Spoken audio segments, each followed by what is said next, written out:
ओम नमो भगवते वासुदेवाय।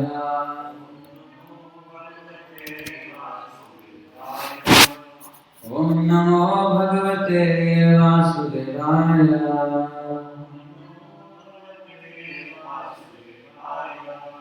ओम अज्ञानतिमिरान्धस्य ज्ञानाञ्जनशलाकया चक्षुरुन्मीलितं येन तस्मै श्रीगुरवे नमः। श्रीचैतन्यमनोभीष्टं स्थापितं येन भूतले स्वयं रूपः तदा मह्यं ददाति स्वपदान्तिकम्। वन्देऽहं श्रीगुरो श्रीयुतापदकमलं श्रीगुरुं वैष्णवांश्च श्रीरूपं साग्रजातं सहगणरघुनाथान्वितं तं सजीवं साद्वैतं सावधूतं परिजनसहितं कृष्णचैतन्यदेवं श्रीराधा कृष्णपादां सहगणललिता श्रीविशाखान्वितांश्च। हे कृष्ण करुणा सिन्धो दीनबन्धो जगत्पते गोपेश गोपिकाकान्त राधाकान्त नमोऽस्तुते। तप्तकाञ्चन गौराङ्गी राधे वृन्दावनेश्वरी वृषभानुसुते देवी प्रणमामि हरिप्रिये। वाञ्छाकल्पतरुभ्यश्च कृपासिन्धुभ्यैव च पतितानां पावनेभ्यो वैष्णवेभ्यो नमो नमः। नमो विष्णुपादाय कृष्णप्रेष्ठाय भूतले श्रीमते भक्तिवेदान्त स्वामिनिति नामिने। नमस्ते सारस्वते देवे गौरवाणी प्रचारिणे निर्विशेष शून्यवादी पाश्चात्यदेशतारिणे। जय श्री कृष्ण चैतन्य प्रभु नित्यानंद श्री अद्वैत गदाधर श्रीवासादि गौर भक्तवृंद। हरे Krishna Krishna Krishna Hare Hare Hare Ram Ram Ram Hare Hare. So today's verse is chapter 1, text 20.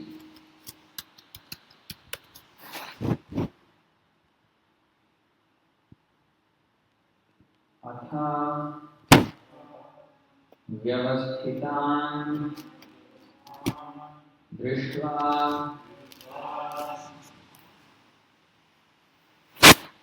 धार्तराष्ट्रान् कपिध्वज प्रवृत्ते शस्त्रसम्पाते धनु उद्यम्य पाण्डवः ऋषिकेशं तदा वाक्यम् इदम् आह महीपते। अथ व्यवस्थितान् दृष्ट्वा धार्तराष्ट्रान् कपिध्वजः प्रवृत्ते शस्त्रसम्पाते धनुरुद्यम्य पाण्डवः ऋषिकेशं तदा वाक्यम् इदमाह महीपते।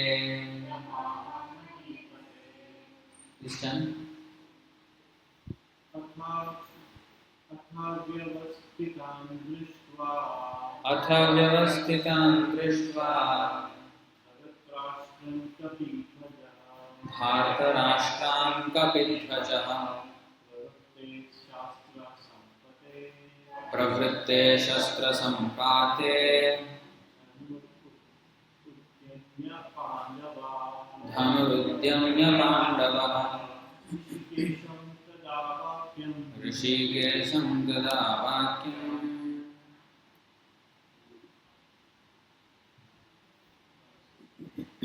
इदमाह महीपते।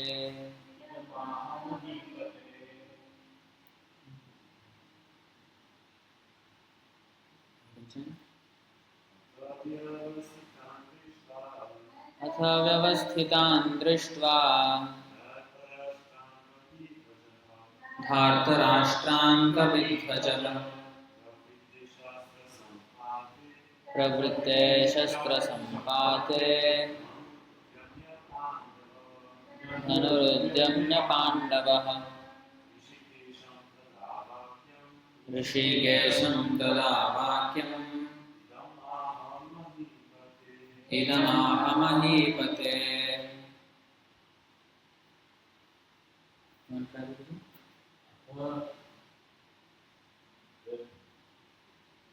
व्यवस्थितान्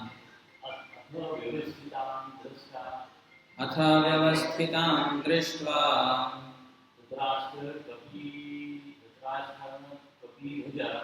धार्तराष्ट्रान् कपिध्वजः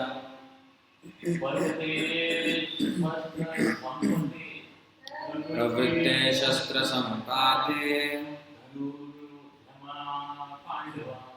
धनुरुद्यम्य पाण्डवः ऋषिकेशं तदा वाक्यम् इदमाहमहीपते। अथ व्यवस्थितान् दृष्ट्वा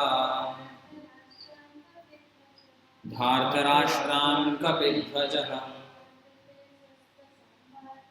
प्रवृत्ते शस्त्रसम्पाते धनुरुद्यम्य पाण्डवः ऋषिकेशं तदा वाक्यम् इदमाहमहीपते। अथ व्यवस्थितान् दृष्ट्वा धार्तराष्ट्रान् कपिध्वजः प्रवृत्ते शस्त्रसम्पाते धनुरुद्यम्य पाण्डवः ऋषिकेशं तदा वाक्यम् इदमाहमहीपते।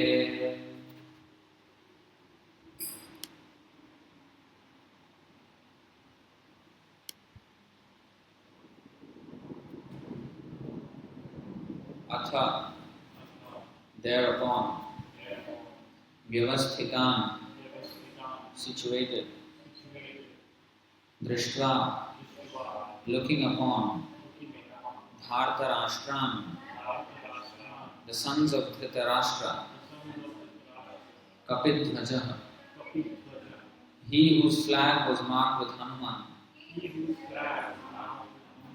pravritte while about to engage Shastra Sampate in releasing his arrows Dhanu bow Udyamya taking up Pandava the son of Pandu Arjuna Rishikesham unto Lord Krishna Tada at that time Vakyam words Idam these Aha said Mahipate O King. Translation and purport by His Divine Grace Sri Bhaktivedanta Swami Srila Prabhupada Ki Jai. Translation. At that time Arjuna the son of Pandu seated in the chariot bearing the flag marked with Hanuman took up his bow and prepared to shoot his arrows. O King, after looking at the sons of Dhritarashtra drawn in military array, Arjuna then spoke to Lord Krishna these words. Please repeat. At that time, Arjuna the son of Pandu, seated in the chariot, bearing the flag marked with Hanuman, took up his bow and prepared to shoot his arrows. O King, after looking at the sons of Dhritarashtra, drawn in military array, Arjuna then spoke to Lord Krishna these words. Purport: the battle was just about to begin. It is understood from the above statement that the sons of Dhritarashtra were more or less disheartened by the unexpected arrangement of military force by the Pandavas, who were guided by the direct instructions of Lord Krishna on the battlefield. The emblem of Hanuman on the flag of Arjuna is another sign of victory because Hanuman cooperated with Lord Ram in the battle between Ram and Ravan, and Lord Ram emerged victorious. Now both Ram and Hanuman were present on the chariot of Arjuna to help him. Lord Krishna is Ram himself, and wherever Lord Ram is, his eternal servitor Hanuman and his eternal consort Sita, the goddess of fortune, are present. Therefore, Arjuna had no cause to fear any enemies whatsoever. And above all, the Lord of the senses, Lord Krishna, was personally present to give him direction. Thus, all good counsel was available to Arjuna in the matter of executing the battle. In such auspicious conditions, arranged by the Lord for his eternal devotee, lay the signs of assured victory. So this is a very important verse. Actually, can you help me bring that left thing down? It's echoing. A little bit. Yeah, a little bit down. Hare Krishna. Hare Krishna. Yeah, much better. Thanks. So, this is a very important verse here. Many significant words are there.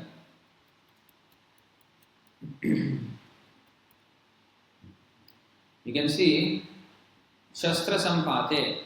Shastra. Shastra means weapon, or Astra is also weapon. Astra is weapon. Shastra means it comes from the root word Sashan. Sashan means to control, to regulate, to chastise. Chastise is also called Sashan. Chaitanya Mahaprabhu, when he met Prakashananda Saraswati, great Mayavadi sannyasi. So, at that time, Prakashananda Saraswati, being a Mayavadi, he was more engaged in the studying of Vedanta. And he has many disciples, thousands of disciples. So Lord Chaitanya, although sannyasi, he was only dancing and chanting.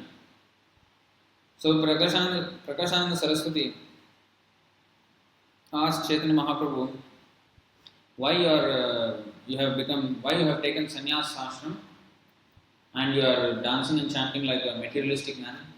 Sannyasi should be very grave, should not be, like a sentimentalist, moved by emotions, singing and dancing. This is not the way for sannyasi. Why are you behaving like this? So, Chaitanya Mahaprabhu, although God himself, is Krishna himself, but he said, yes, you have said rightly that sannyasis should study Vedanta, but Guru more murkha dekhi korilo sashan. He said, my Guru saw that I was a great fool and he chastised me, sashan. You don't have any brains to understand Vedanta Sutra. You better don't read. You will not understand anything. You are a dull-headed fellow. So, I will give you another alternative, because the Hare Krishna Mahamantra, Hare Krishna, Krishna Krishna, Hare Hare, Hare Rama, Rama Rama, Hare Hare. This Mahamantra is the sum total of all Vedanta. Actually, it is true, because in Bhagavad Gita, Krishna says, Vedanta krit Vedavideva chaham. By all the Vedas, I am to be known. Vedanta, Veda means knowledge. Any knowledge, Veda. Anta means the end. Where is the end for the quest of knowledge? Quest for knowledge. We always find out more and more and more. Where is the end? When will that stage come when we will know everything? That Krishna says in the 15th chapter, Yo mam evam asammudho janati purushottamam sa sarvavid bhajati mam sarva bhavena bharata.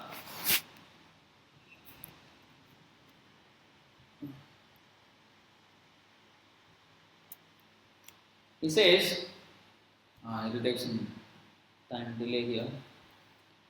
Whoever knows me as the Supreme Personality of Godhead without doubting is the knower of everything. He therefore engages himself in full devotional service to me, O son of Bharat. So whoever knows Krishna as the Supreme Personality of Godhead without doubting, he is the knower of everything. That is Vedanta.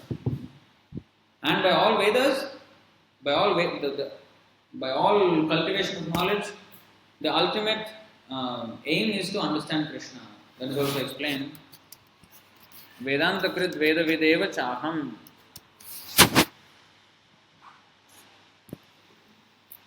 Sarvasya chaham hridi sannivishto mattas smritirjnanam apohanam cha vedaischa sarvairahameva vedyo vedanta krit veda videva chaham.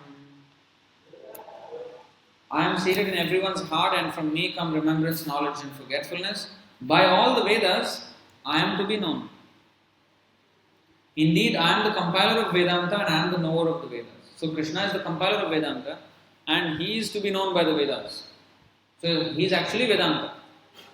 Now Krishna is Vedanta and Krishna's name are non-different. So by chanting Krishna's name, you have already actually studied all Vedanta. So in this way, the spiritual master, Chaitanya Mahaprabhu, Ishwar Puri, he asked him to chant Hare Krishna. And Chaitanya Mahaprabhu explained, but as soon as I started chanting Hare Krishna, it is so sweet and nectarian that I am unable to stop myself from dancing. So this is the way Chaitanya Mahaprabhu presented the sublime Sankirtan movement. And of course, it's not that he ended there, he actually totally defeated Prakashananda Saraswati in his explanations of Vedanta Sutra, because Prakashananda Saraswati's understanding of Vedanta Sutra was very shallow. Actually, Mayavadis, those who are impersonalists, those who say that Lord is not a person, Mayavadis. So that kind of people, they actually cannot understand what is God. Those who say that God is ultimately some power and all, they have very shallow understanding of what is God. So they cannot understand. One who understands Krishna as a person, God as a person, not as a person like us, but is an infinite person. But he is a person nevertheless. He is never impersonal. So one who understands Krishna as a person, Bhagavan, he is understanding everything. Therefore, Vaishnava is understanding everything actually. So anyway, Shasan means to control. So Shastra, there are two ways to control the people. First of all, you should accept the point that we have to be controlled. Not we have to be controlled, we are controlled every time. Even though we may think, no, I am free. We can never be free. A thief thinks, or some criminal thinks that he can beat the law. He can be an outlaw. But as soon as he tries to beat the law beats him harder. So, this is the way. So, we are also, by nature, we are always controlled. But falsely we are thinking we are independent. We are not controlled. See? Just like we cannot stop our nature's call also. Nature's call we have to answer, we have to rush and answer. Where is the control? We did not choose how we were going to be born. We did not choose our parents. We did not choose our life. We can't choose our age. When we have to go, we have to go. Everything is controlled. And while living here, we live under so many conditions. That's why we are called conditioned soul. We are under so many conditions. Actually, the Atma has no conditions. Nainam sindanti shastrani, nainam dahati pavakaha, nachainam kledayanti apo, nasoshati maruta. The soul cannot be burned by fire, cannot be withered by wind, cannot be dissolved by water. All these things, nothing to do with the soul. Apratyahata. The soul is free. So those who are liberated souls, liberated mukti means what? To get liberated from this conditioned life. That is mukti, moksha. They are not controlled like us. They are free. So, free means free from Maya, influence of Mahamaya. But they are under the control of Krishna, Yoga Maya. Krishna has three energies. One is Vishnu Shakti Paraprokta, Kshetragnyakhya Tatha Para. Let's take that out.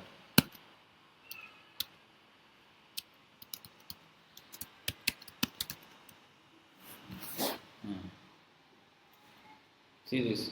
Vishnu Shakti Paraprokta, Kshetragnyakhya Tatha Para. This is from Vishnu Purana. Okay, it will take some time and here. Online it will be instantaneous. Avidya karma samgyanya tritiya shakti rishyate. Tritiya shakti. Actually Krishna has parasya shakti vividhaiva shruyate. He has millions of shaktis, energies. But broadly categorized into three. What are those? Vishnu Shakti. All are Vishnu Shakti. They are not any other Shakti. Some people say there is Adi Parashakti, which is more than Brahma, Vishnu, Shiva, who above Adi Parashakti. Yes, Adi Parashakti is there. But Shaktiman is the owner of Shakti. Shakti is not supreme. Energy is not supreme. The energetic, the person who possesses the energy, he is supreme. Parashakti. There is Aparashakti, there is Parashakti. Apara means material. Para means superior, spiritual, transcendental. So Adi Parashakti is actually Srimati Radharani. The original Shakti, spiritual energy of Krishna, spiritual potency. But Shaktiman is Krishna. She belongs to Krishna. She, of course, in a very higher sense, she controls Krishna also. That's why she is called Madan Mohan Mohini. Madan is Cupid, and Madan Mohan is one who enchants even Cupid. But she is Madan Mohan Mohini. She enchants even the enchanter of Cupid. So, that is Krishna's pleasure pastimes, Ras Leela. But technically speaking, she is energy of Krishna. Vishnu Shakti. Shaktiman is Krishna. So, three Shaktis. What is that? Vishnu Shakti Paraprokta, Kshetragnyakhya Tatha Para. Para. First is Parashakti. Spiritual nature. Yoga Maya. Then there is Kshetragnyakhya. Kshetragnya means the soul, we. We are also Shakti of Krishna. We are also Para, Tatha Para. We are also spiritual, but we are very minute. We are so small. The size of the Atma is mentioned in the Upanishads. Katha Upanishad. Shvetashvatara Upanishad. What is that? The tip of the hair, the upper portion of the tip of the hair, you divide into 10,000 parts. That one part is the size of Atma. There is definite measurement given. So, that minute soul, although it is spiritual, there is another Shakti, the third one, which is avidya, or nescience, or ignorance. That is this Maya. Mahamaya it is called. And in the spiritual energy is called Yoga Maya. Here it is Mahamaya. Antaranga Shakti. The spiritual energy is called Antaranga Shakti, internal potency of the Lord. That means it is very intimately connected with the Lord. Internal potency. Like inner circle. Like you have inner circle of people, your family, your close ones. And then there is outer circle. There's different rungs of circles of people that you deal with differently. Some are just official, some are a little more friendly, some are very, very intimate, like that. So internal means very intimate. That is internal energy, Antaranga Shakti. Bahiranga Shakti, Vibhinna, Bhinna Prakriti Rashtada. Krishna says in 7th chapter of Bhagavad Gita that this material nature is Bhinna, it is separated energy from me. So, that is separate. So, it is external potency of the Lord. And then there is margin between internal and external, halfway through. Actually, it is not halfway, it is spiritual. But sometimes it can be overpowered by material nature. That's what we are. There are Siddhas who are perfected souls, who are in the spiritual world, Nitya Siddhas. They have never come to this world at all. They were always in Vaikuntha and they always are. They are called Nitya Siddhas. We have become Nitya Baddhas. We are now eternally conditioned. We were from there actually, but we made mistakes sometime in the past. That no, why I should serve Krishna? I should be also Krishna. When this conception came in our mind, then we were sent here in this material world. That's why in this material world, everybody wants to challenge God, more or less. We are not 100% surrendered to God. No. Why? Because of this difference of opinion from God. So those who have difference of opinion from Krishna, they are accommodated in this material world. This is Bahiranga. It's like those who have difference of opinion from the government says this is the law. But somebody thinks, no, I can do like this. Government says you murder. Murder is, what is that? Punishable. It is bad. No, but this guy thinks murder is good. Alright, you go to the jail, prison. Because he has difference of opinion from the ruling of the government. So similarly, we have difference of opinion from Krishna. We are put in this material world for punishment, rectification. So those who are trying to enjoy life separately from God, Krishna, they are covered by Mahamaya. So they think they are the material energy. Now we all think, I am this body, I am Indian, I am man, I am human being. All wrong. Because this body is human being, this body is man, this body is Indian. But Atma is not the body. But we think like that. This is our problem. This is why we are called marginal energy.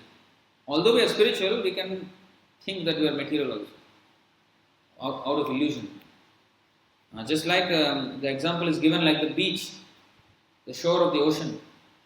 It is sometimes covered by water and sometimes uncovered. It is land. When high tide comes, it becomes part of the ocean. And when low tide, it is called land. Actually, it is always land. Sometimes covered, sometimes uncovered. So like that. Our position is like that. So these three Shaktis are there. So we are also Shakti. We are supposed to serve the Shaktiman. If I have energy, that energy is supposed to, like suppose morning I wake up and then I have energy. I work. With that energy, I use my hands, I use my brain, I use my legs. I do work. For whose benefit? For my benefit. So my energy is used for my benefit. So similarly, Krishna's energy is to be used for Krishna's pleasure. So we being his energy, we should only work for Krishna's pleasure. But the problem is, we are working for our pleasure. So we are in a diseased position. Just like when the hand, it is supposed to bend at my command, in my finger. But if the finger doesn't do that, there is some, if the nervous system is cut off, or if the finger is cut off totally, this finger cannot cooperate with me anymore. Then the finger becomes useless. It has the shape of a finger only, but it is no use. You cannot call it a finger because it's not doing the function of a finger. Now similarly, we are supposed to serve Krishna, but when we don't do this, when we become cut off from this consciousness of I am the servitor of the Lord, then we become diseased, unnatural, abnormal condition. So this avidya, nescience, is what we are under. So we have to be controlled. Because if we don't control ourselves, then we will go more and more into ignorance. Therefore, this word is called shasan. And to control, there are two ways to control. Another verse, why control is necessary. This is from Rishabdev, sums it up nicely. Nayam deho deha bhajam nirloke kashtan kaman arhate vidbhujam ye tapo divyam putra kayena sattvam shuddhet yasmat brahma saukyam tvanantam. Lord Rishabdev told his sons, my dear boys, of all the living entities who have accepted material bodies in this world, one who has been awarded this human form should not work hard day and night simply for sense gratification, which is available even for the dogs and hogs that eat stool. One should engage in penance and austerity to attain the divine position of devotional service. By such activity, one's heart is purified, and when one attains this position, he attains eternal blissful life, which is transcendental to material happiness and which continues forever. See here, point is he is making tapo divyam putra kayena sattvam. Tapo means austerity, control. Restricting that natural tendency for sense gratification.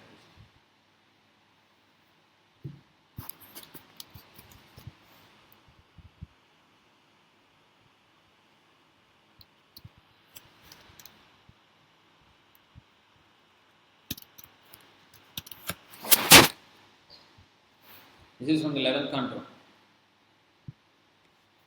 Loke vyavayamisha madhya seva nitya hi jantor nahi tatra chodana vyavasthitisteshu vivaha yajna suragrahairasu nivrittirishta. See this. In this material world, the conditioned soul is always inclined to sex, meat eating and intoxication. Therefore, religious scriptures never actually encourage such activities. The natural tendency is what? Always inclined to sex, meat eating and intoxication, sinful activity. So this is what our natural inclination is. So the scriptures, they are meant to control us. That's why they are called Shastra. They are to control us. So that, why to control? Tapo divyam.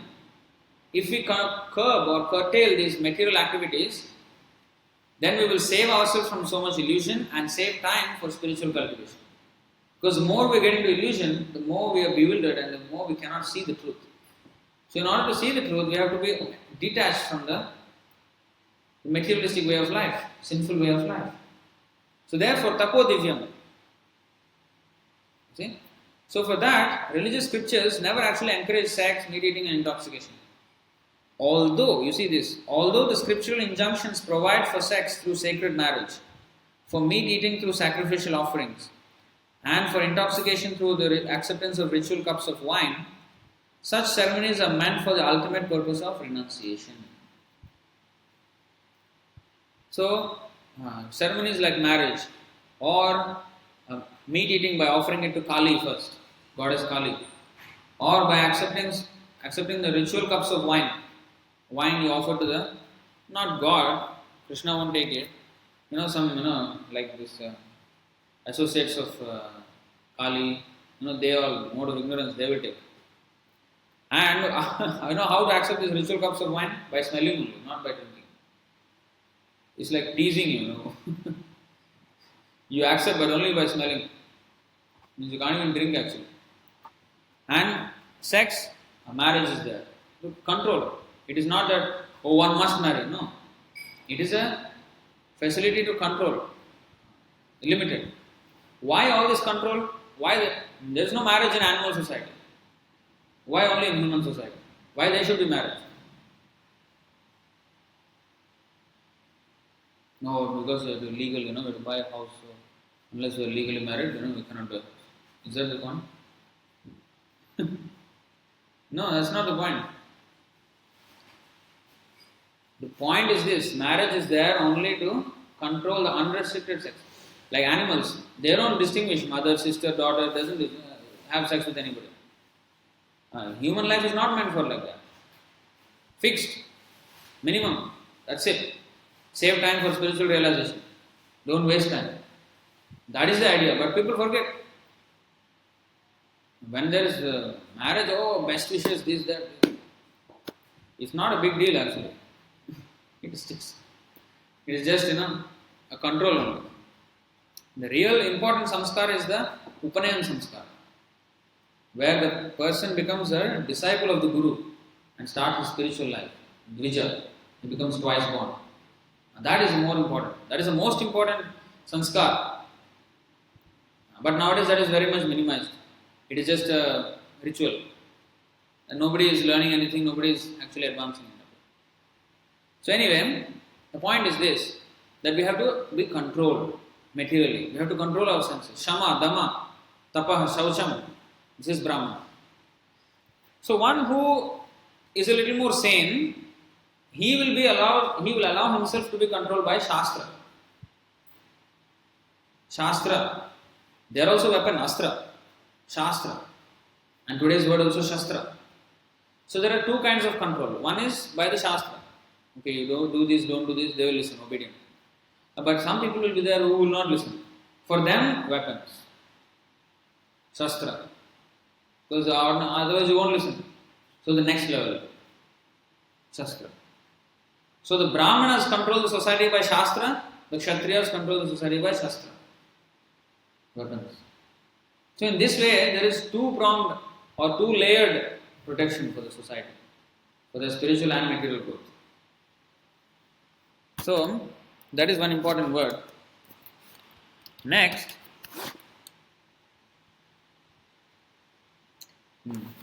Kapidhvaja. Kapidhvaja. So the flag of Arjuna was marked with Hanuman. And Hanuman was there in Ramayana, and Ram won the war. And now Ram and Hanuman both are there on his chariot. Krishna is Ram and Hanuman is there in the flag. Now here we have to understand something. We all want God on our side. We all want God to help us. But how to ensure that God will be on our side? How to ensure? What's that? To have a devotee on your side. To follow God's instruction through Shastra. Yes. If you want God on your side, you be on God's side. Automatically God will be on your side. Because you are in His side. People, why? There is a difference between God being on our side and we being on God's side. When we want God on our side, we are interested in our own fulfillment of desires. And I want God to help me with my desires, with my plans, with my actions. But that's not the way we can get God on our side. That's what Duryodhana was doing. He had his own plans.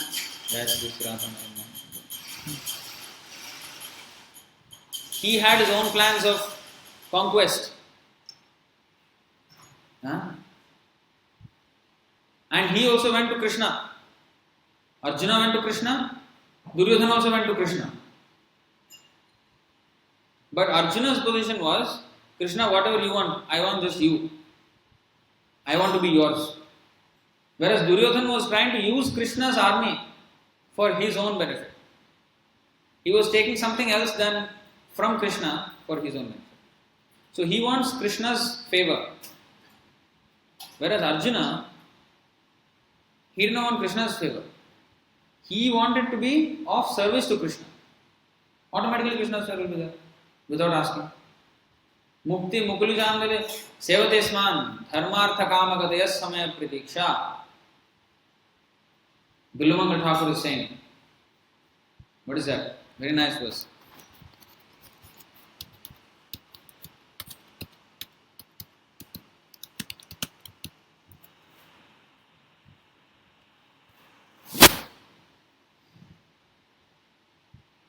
भक्तिस्त्वयि स्थिरतरा भगवन्यधिस्या दैवेन न फलति दिव्यकिशोरमूर्तिः मुक्तिः स्वयं मुकुलिताञ्जलिसेवते स्मान् धर्मार्थकामगतयः समयप्रतीक्षाः. If I am engaged in devotional service unto you, my dear Lord, then very easily can I perceive your presence everywhere. As far as liberation is concerned, I think that liberation stands at my door with folded hands waiting to serve me. And all material conveniences of dharma, religiosity, artha, economic development and kama, sense gratification, stand with her. See? We don't need to ask for any favor anymore. So if we want God on our side, we have to be on God's side. That means what God says, we have to abide by that. That's why a devotee is called Sarvarambha Parityagi. In the 12th chapter, 16th verse, is a very important characteristic of devotee, a real devotee. Because many people say, I am devotee of Krishna, I am also devotee. What is this devotee? How you classify devotee? Devotee does not mean, yes, Janmashtami I come to the temple, Ram Navami I come to the temple. That is not devotee. Devotee, what is the word of devotee? Who devotes himself to Krishna. It's like you devote yourself to your boss in the office. Whatever he says, I must do. Like that, we have to be with Krishna. Whatever Krishna says, I must do. That is devotee. Devotee does not mean I sometimes Janmashtami, every Janmashtami I come. As if it's a big sacrifice. 1 year, once. What is that? At least coming, not bad, at least coming, better than the atheist who is not at all coming. But only 1 day in 1 year you are coming. What kind of devotee is that? Where is the devotion? Devotion means manmana bhava madbhakta. Always think of me. Ananyas chintayantama. That is devotee. Manmana bhava madbhakta madhyaji mam namaskuru. Engage in all activities centered around Krishna. That is devotee. Nothing else but Krishna. Then you have devoted to Krishna. Otherwise it is just a farce, it is just lip service. Or simply saying I am devotee. Prabhu, here. So devotee means we have to devote. So that means Krishna's order is our life and soul. To such a person, yes, Krishna's blessing will all be there. Krishna's blessing, his devotee's blessing, like Hanuman, Kapidhwaja. Hanuman's blessing is there, and when Krishna is there, Ram is there, means his consort Sita is also there. Where is she without Ram? So Sita's blessing is also there, who is Lakshmi herself. So the point is, we have to submit to Krishna's desire. We should not make our own plans. Arambha means to start something, to take an initiative, to initiate our own plans. Now this we should never do. We should only take Krishna's plan, execute it. Then we will have Krishna's blessing. But if we want our own thing and Krishna's blessing we want to fulfill our own, that is not pure devotion. That is Anya Abhilashita Sunyam is pure devotion. This is Abhilash. There is Abhilash. Anya Abhilash is there. It is not Sunyam. So that is mixed devotion. So it's called Prakrita Bhakta, materialistic devotee. He is interested more in the material situation than in Krishna. So, then this verse I must show you. Lakshmi, she will only favor the devotee.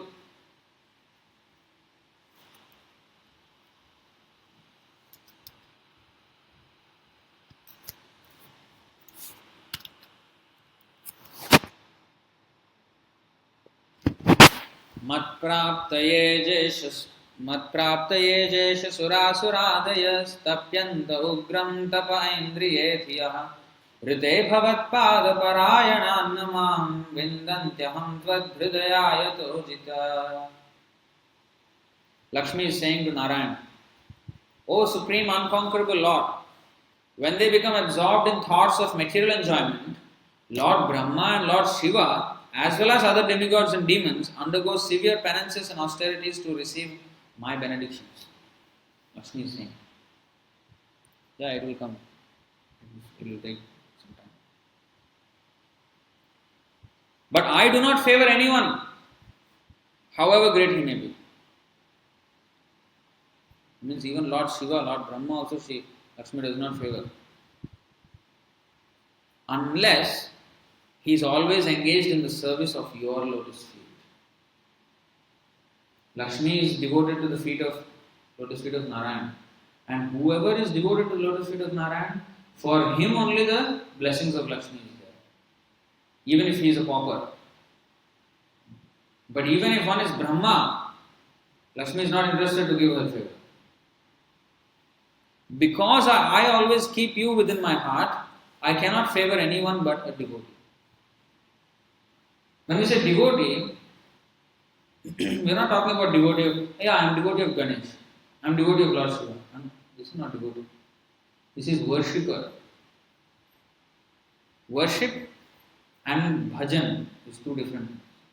Bhakti and aradhana. Aradhana is official. You may worship the devatas, but that is for material benefits.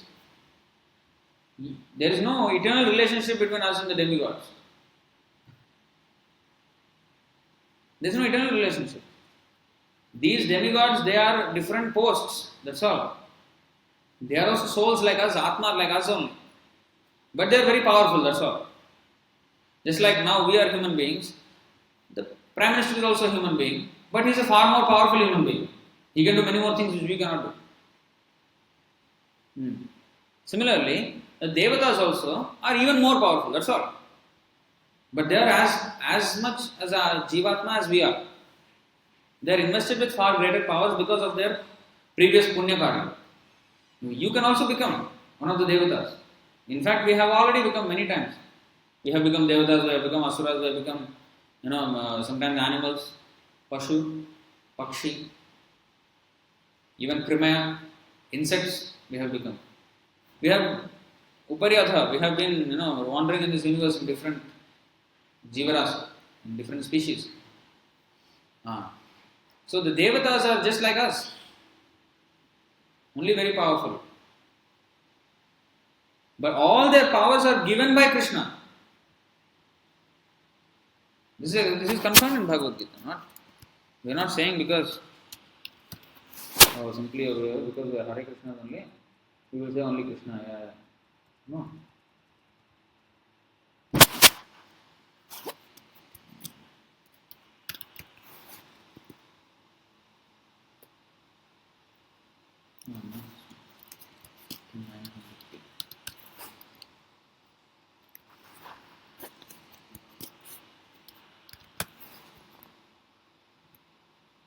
Hmm.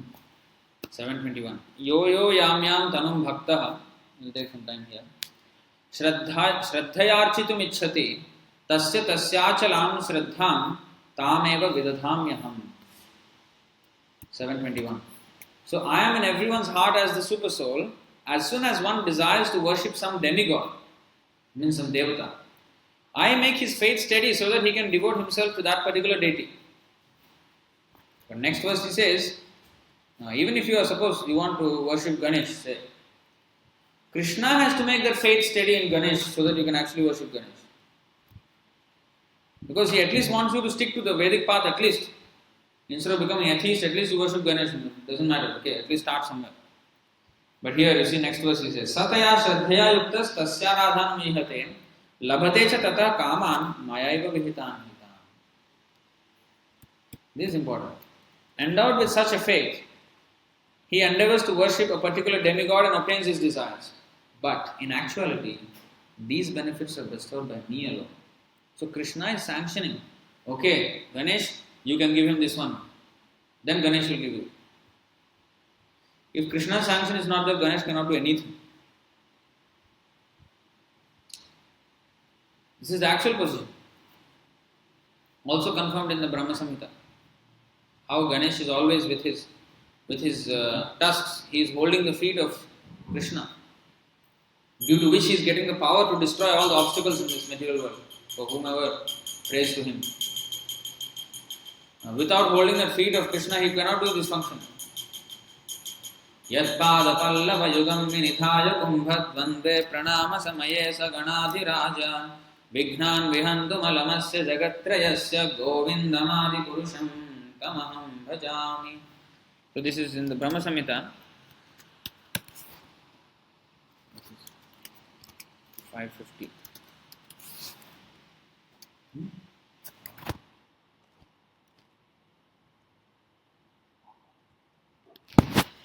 Vichakshureshu Savita.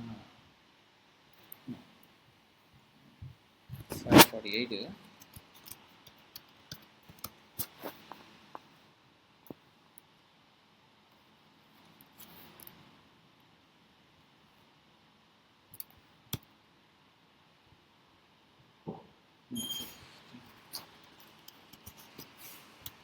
Yes,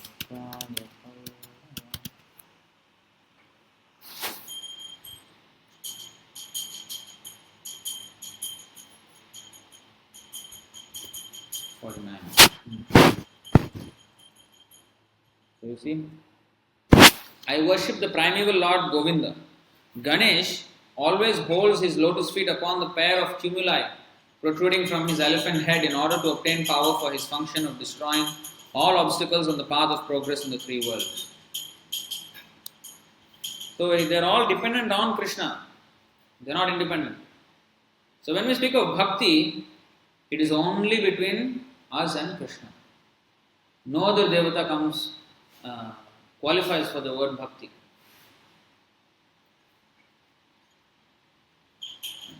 So this is the eternal function, bhakti. Bhagavan, Bhakta and Bhakti. The Supreme Lord, the Bhakta, the devotee, and the transaction, bhakti. So these are eternal. Whereas antavattu phalam tesham tadbhavati alpamedhasam. The demigod worship, whatever you get from them, antavat, it will end at one point. What do you get from the demigod? Dhanam dehi, rupavati dehi, all these material benedictions. Beautiful wife, or wealth, or prosperity, or this, that. These kind of things will end. With our body, once we die, none of these are ours. So antavat. Anta means end. All these things will end. But Krishna's bhakti, no, that is eternal. Jiver swarup hoy Krishner nitya das. Nitya yukta upasate. Nitya, always Krishna, whenever this bhakti is coming, Krishna is using the word nitya, ananya, satatam. All these are, that's why our dharma is, what is our dharma? Name. Sanatan. Eternal. This is eternal. This is eternal transaction between us and the Lord. That is bhakti. You should not mix it up with demigod worship. No. It should be very clear in the head first. So, the blessings of Lakshmi will be there, and the devotee, blessings of devotee also will be there for a person who has taken up the cause of Krishna.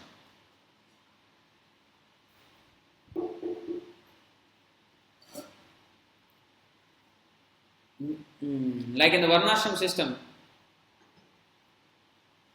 a person is advised to act in a way by which he gradually becomes purified. That is Karma Yoga. Then there is Jnana Yoga for those who want to speculate, for those who want to intellectually understand the position of the absolute truth and the position of themselves. There is Jnana Yoga. By that you can also understand if you take to the Vedic instructions. But these are not pure bhakti. Those people who are Karma Yogis and Jnana Yogis are not people who have completely taken up the order of Krishna. They are just trying to purify because everybody is stuck in the material position. Okay, I have now family, I am working and this and that. How can I become self-surrender like sannyasi? No, I cannot become overnight. So, okay, start somewhere. Where is the starting point? What is the starting point? Shraddha definitely is. Yes, Gyan we will get from the devotees. Sanmukharitam bhavadiyavartham. Sthane sthita shrutigatam. Stay wherever you are. But first hear the message very clearly, very attentively, and then slowly start acting on it. Not slowly, it has been very slow already. For millions of years we have been in this world. So we have to take up whatever we can in our capacity. Okay, hear regularly, and then chant, and then engage in services. And then slowly, by the guidance of devotees, we will come to the point where we can slowly give up our materialistic activities. They think, oh, you are escaping your duty. They accuse us sometimes. You are talking big things. What you are doing? You are just escaping from your family duties and simply sitting here giving big talks. We are very more responsible. We are taking care of our families and still we are doing bhakti. Why can't you do like that? Everybody, they advise us like this. Challenge. Literally, yoga refers to God's body, and yogis meditation on a settled body platform, and then bhakti yoga on the spiritual platform, like soul actually, beyond material. Yes. So they always criticize the devotees. Wow, you are simply escaping. No. The real duty is this, to surrender to Krishna. We have been escaping this duty for very long. Giving this excuse and that excuse. Oh, I have to maintain my family, I have to do this, I have to do that. If I don't go to the company tomorrow, company will close. Even the security guard, the security guard is also thinking is very important. If I don't open the gate, nobody will come here into the office and nobody will work in this big office. It's all because of me only this office is running, because I am opening the gate every day. You see how our false ego is so big. Although we are totally insignificant, we think we are the most significant people. And without us, just like Gandhi was thinking, without me India cannot run. He died long ago, India is still going on. The breadwinner of the family thinks, oh, I am the breadwinner of the family. How can I escape this? But sometimes it so happens that the breadwinner dies in some accident or something. But the family is still going on. We think we are the controllers, we think we are the providers. Kartaham is ahankar, this is false ego. This is not our responsibilities. These will be provided for with or without us. As much as our karma is allowing us, we will be provided. And even if we try harder, we cannot get more than what we are destined to get. So we have to tolerate whatever is our material position, whether poor or rich or whatever. We have to do seva. We have to engage in spiritual activities. This is the real duty. We are not escaping. Everybody else is actually escaping. Those who are not doing this, they are actually escaping. So at least start at a point where sthanasthita shrutigata, by hearing. So when we take up, that is also good starting. But one who has taken up the actual order of Krishna as his life and soul, that is very high position. For such a person, Krishna's blessings are surely there.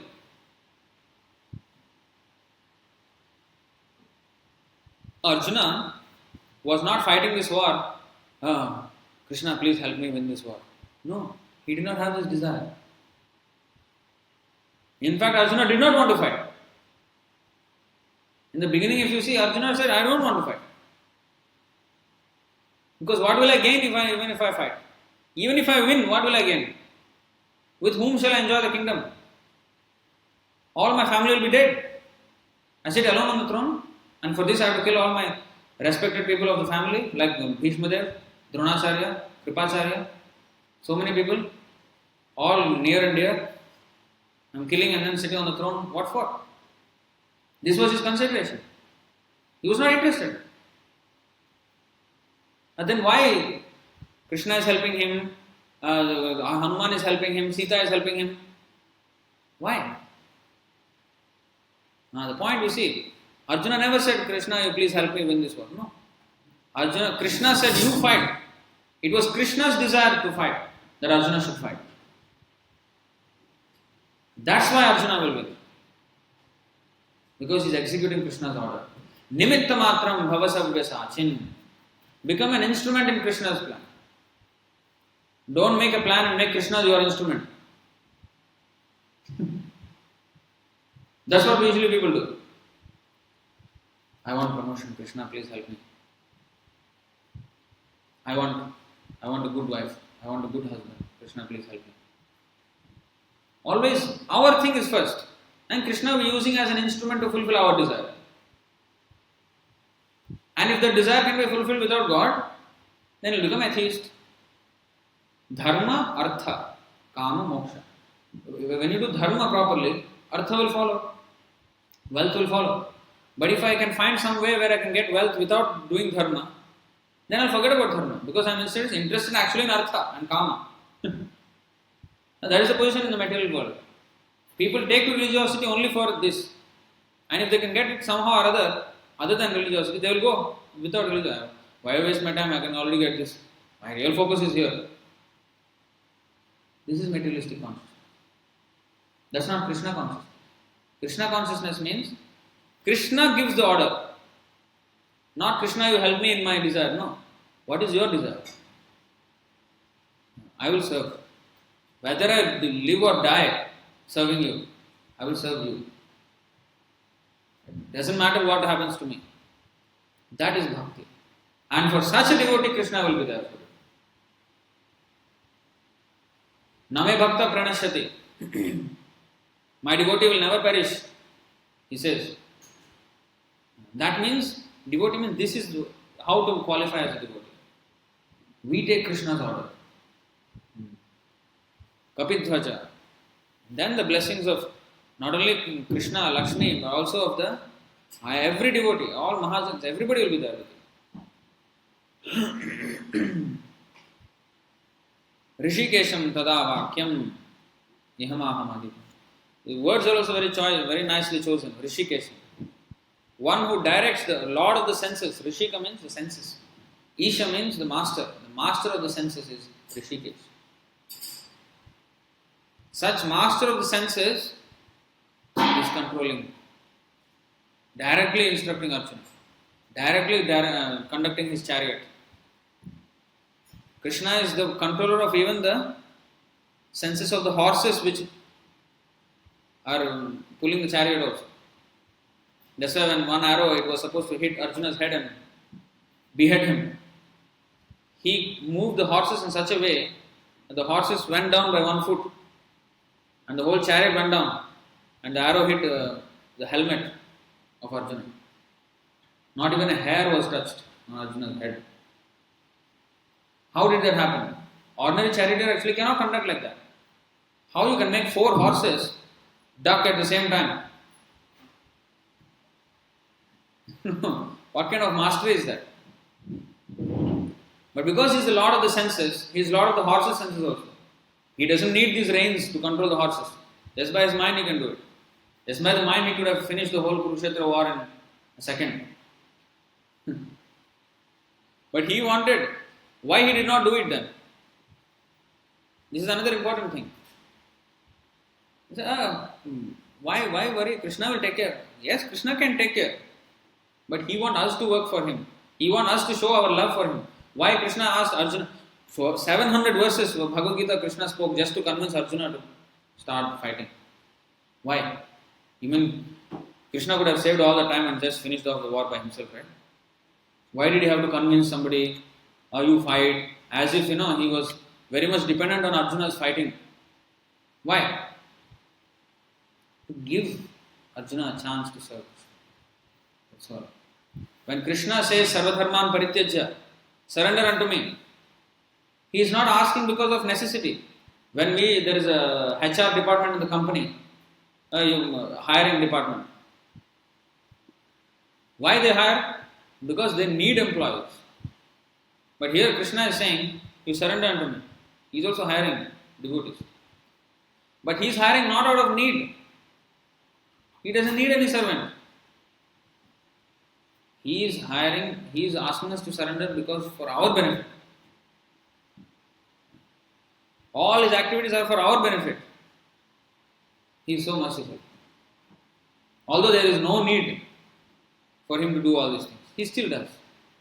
See that? Rishikesham. He is the controller of all senses. So he is asking us to come under his control. If I say, no, I don't want to be under control of Krishna. But still he is Rishikesh. You can say, how he is Rishikesh? I don't want to serve Krishna. Then he will control us through Maya. Then yes, you will be beaten. Birth, death, old age, disease. And what is that? Tapatraya. Adhibhautik, Adhidaivik, Adhyatmik, miseries. Beating only, simply. Lashing with a whip. That is not. That's how he will control. We have to be controlled. So, this is the most important point. That if we want actual happiness, as last verse of Bhagavad Gita says, Yatra Yogeshwara Krishna, Yatra Partha Dhanurdhara, Tatra Shrir Vijayo Bhutir Dhruvanitir Matir Mama.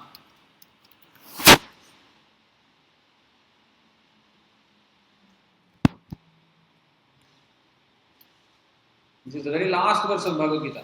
Sanjay is saying, wherever there is Krishna, the master of all mystics, and wherever there is Arjuna, the supreme archer, there will also certainly be opulence, victory, extraordinary power and morality. That is my opinion. So wherever there is Krishna, there is automatically all these things present. So if we actually want happiness, if we actually want victory, if we actually want success in our life, stop making plans and take up the plan that is already given to us by Krishna. Krishna has already given us. That's why dharma, what is it? Yada yada dharmasya glanir bhavati bharata. Tadatmanam srijamaham abhutanam adharmasya. So he comes, his plan is only to get us to come back to him. So his already plan is there. Don't make any other plan. It will be failure. It will definitely be failure. Don't hope for success also. It will be a failure. Because even if it is so-called success, you will have to lose it. So ultimately it will be a failure. Any other plan other than Krishna's plan will be a failure. So take up Krishna's, so understand what is Krishna's plan. Then you will know how to act. That is what our Krishna consciousness movement is. It is all about Krishna consciousness. Always be conscious of Krishna. Does Krishna want this? Does Krishna want? So that's why we learn shlokas. We learn all these shlokas. Why? Oh, to show off, I am big Pandit. No. This is not the way. We learn these shlokas so that we remember what Krishna said. So whenever we have to make a decision, oh, how I should act, then we will remember one shloka, oh, Krishna said like this. Oh, we should act like this. So we are always having Krishna's words as our direction. It is to control our mind. Otherwise, we will listen to our mind. Our mind will say, do this way. But if we learn the shloka, then we will know how Krishna wants it done.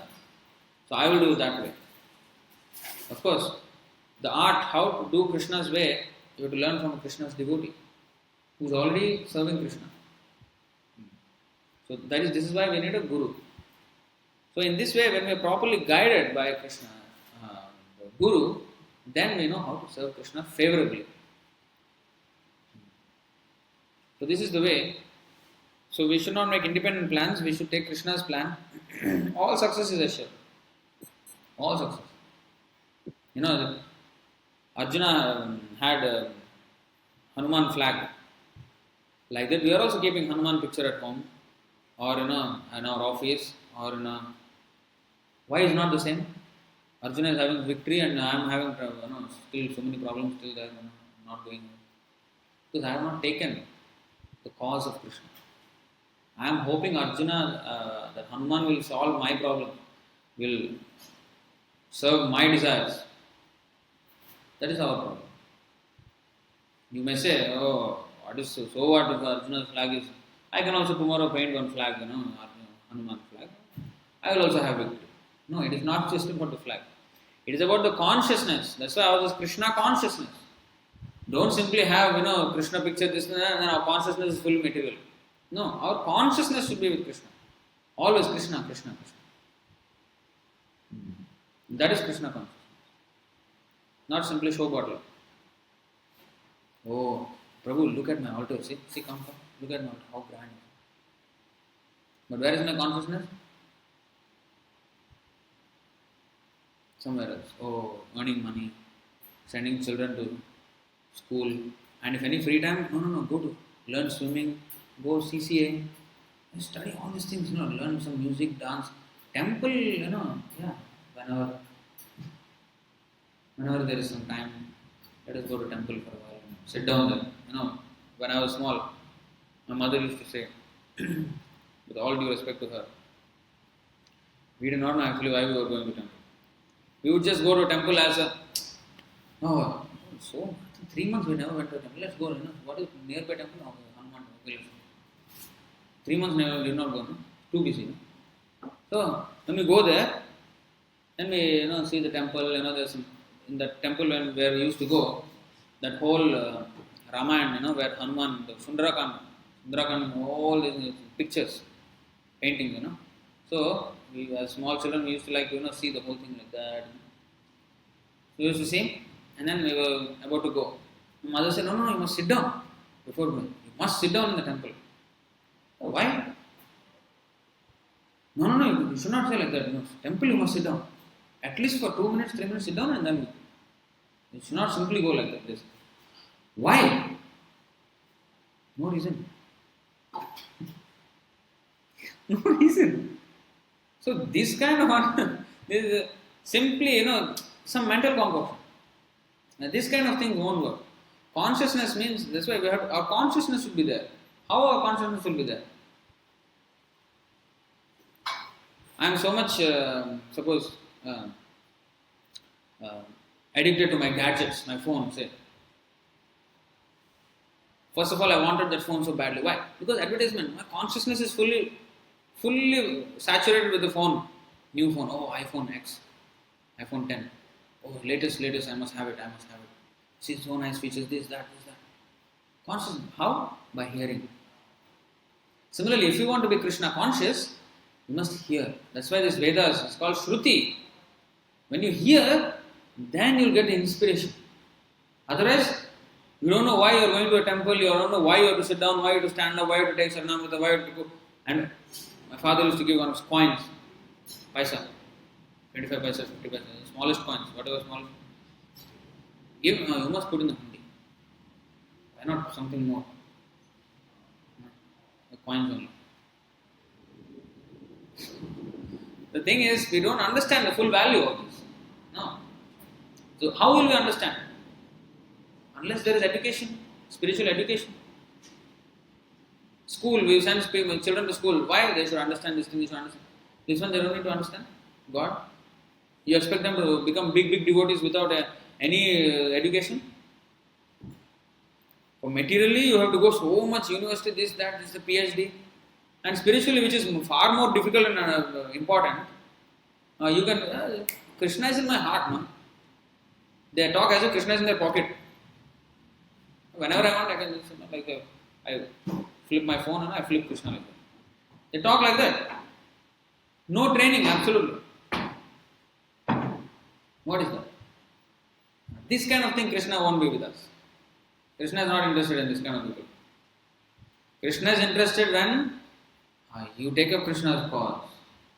Yes, then Krishna's attention will be there. That's why Bhaktisiddhanta Saraswati Thakur said, who's Bhaktisiddhanta Saraswati Thakur? Your lifelong Guru. You know Bhaktisiddhanta Saraswati Thakur? You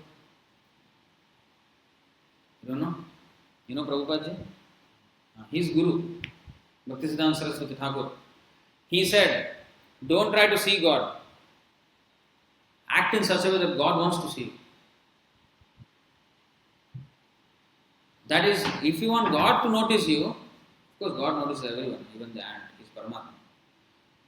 But that is not special attention. As a matter of, everybody will take care. But if you want special attention of God, if you want to really see God, And don't try to see him. Act in such a way that he wants to see you. It means please him. How to please him? Serve him. Not just, service to man is service to God. I will serve the people and God will be happy with me. Stop this mental concoction. Stop all this rubbish thoughts in the head. This is not the way to serve God. Service to man is not service to God at all. Service to God is service to man. Mixed up. Our Hindu religion fully mixed up. Oh, I should help the poor so God will be happy with me. Krishna did not say that in the Bhagavad Gita. Why they are poor? Because they are not Krishna conscious. You mean Krishna does not have enough supply to give them food? Krishna has some limited supply, stock. So I must give. As if I am very... What is nonsense? Krishna has enough supply to give them. Why he is not giving them? That we have to understand. Because they were sinful. Oh, they did something. Past karma. So how to get rid of the karma? Make them devotees. And Krishna says, Aham tvam sarvapapebhyo mokshayishyami. Whatever path you did before, everything I will clear away for you. You surrender to me. So we have to teach them how to surrender to Krishna. And that is service to Krishna. And then automatically you will serve humanity. But if you serve humanity, oh, they have to give this, they have to give that. That's not proper way of serving Krishna at all. So we must take how to serve God also, we must know from God. If I ask you, or some, if Prabhupada asks you, Mr. So-and-so, please give me one glass of water. Then if you think, I want to be better servant of Prabhupada. He asked me water, I want to give him something. I'll give milk. Milk is more nutritious than water. I'll give milk. Then you are not pleasing Prabhupada there. Prabhupada said, you give me water. Don't try to concoct and speculate and then this is better service, better than water milk. Do what is asked. So similarly, Krishna has asked, okay, you serve me, you surrender to me. Do that. Don't think, oh, maybe if I serve the people, Krishna will... No, don't concoct. Do as Krishna asks us to do. That's why we have to hear from pure devotee. And take it as it is. Don't invent. Creativity is not very much actually... You can be creative on how to execute the order. But don't be creative in creating an order. Or creating a plan for it. Don't be creative in that sense. So, any questions or comments on this topic? Any doubts? Today,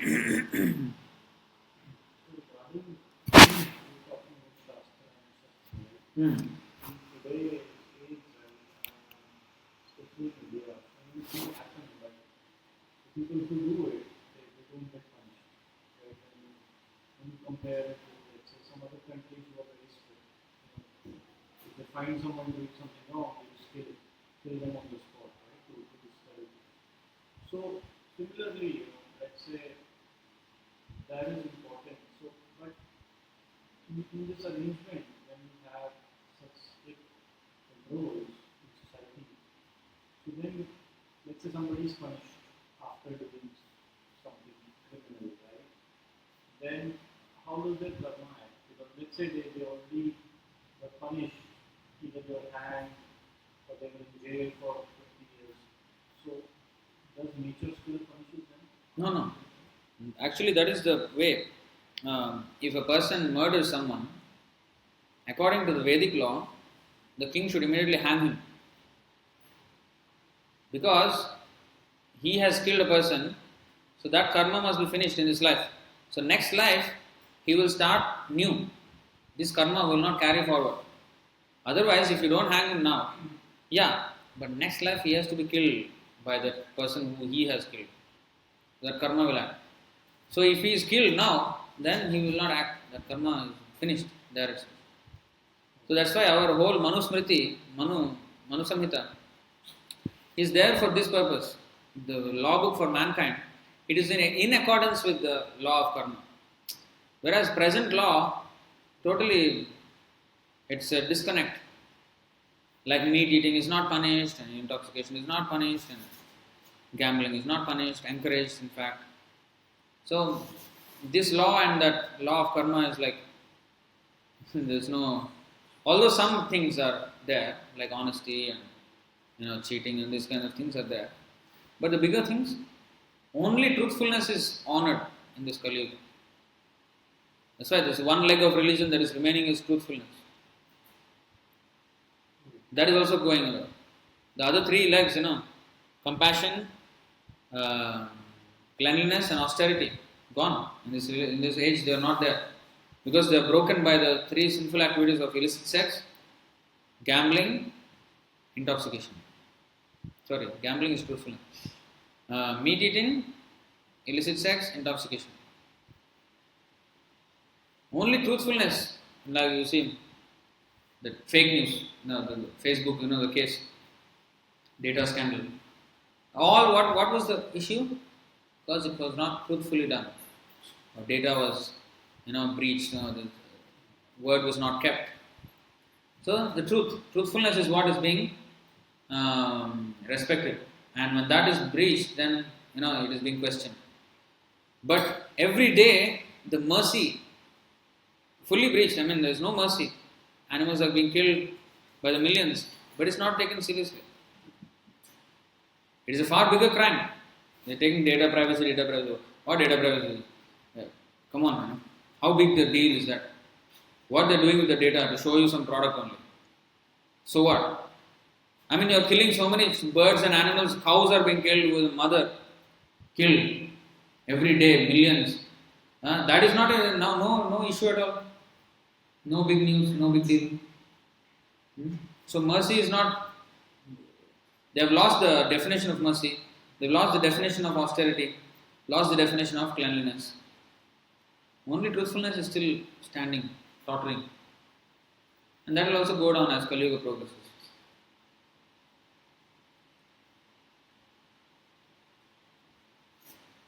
Any other questions?